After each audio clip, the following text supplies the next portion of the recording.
Hello friends, आज चर्चा करेंगे गंगा प्रणाली, गंगा रिवर सिस्टम के बारे में। गंगा नदी प्रणाली भारत की सबसे विशाल और महत्वपूर्ण नदी प्रणाली है। यह प्रणाली भारत के उत्तरी मैदानों की जीवन रेखा मानी जाती है और इसमें मुख्य नदी गंगा तथा उसकी कई सहायक नदियां शामिल हैं। 8. गंगा नदी का उद्गम, origin of Ganga river. Ganga नदी का जन्म उत्तराखंड में गंगोत्री ग्लेशियर से होता है। यहाँ से निकलने वाली नदी को भागीरथी कहते हैं। अलकनंदा नदी के साथ देवप्रयाग में संगम के बाद इसका नाम गंगा पड़ता है। 2. गंगा नदी की प्रमुख सहायक नदियाँ। ए. बाएं तट से मिलने वाली नदियाँ। 8. घाघरा नदी नेपाल से आती है। 2. गंडक नदी नेपाल के हिमालय से निकलती है। 3. कोसी नदी नेपाल से आने वाली बिहार की दुखदाई नदी के नाम से प्रसिद्ध। 4.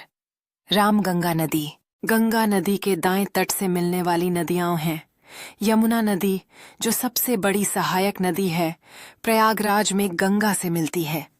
सोन नदी जो मध्य प्रदेश और छत्तीसगढ़ से आती है। चंबल केन बेतवा जो बुंदेलखंड क्षेत्र की प्रमुख सहायक नदियां हैं। गंगा नदी का प्रवाह पथ उत्तराखंड से शुरू होता है और उत्तर प्रदेश, बिहार, झारखंड और पश्चिम बंगाल से होते हुए बंगाल की खाड़ी में मिलता है। पश्चिम बंगाल में यह नदी 2 भागों में बंट जाती है, हुगली नदी जो भारत में बहती है और पद्मा नदी जो बांग्लादेश में बहती है।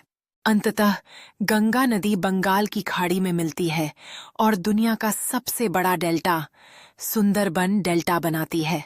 गंगा नदी प्रणाली की विशेषताएं यह हैं कि यह भारत की सबसे लंबी और जलप्रदाय से समृद्ध प्रणाली है, जिसकी लंबाई लगभग 2,525 किलोमीटर है। यह प्रणाली कृषि, पेयजल, परिवहन, तीर्थ और पवित्रता के लिए अत्यंत महत्वपूर्ण है और यह लगभग 11 राज्यों के लोगों को जीवन देती है।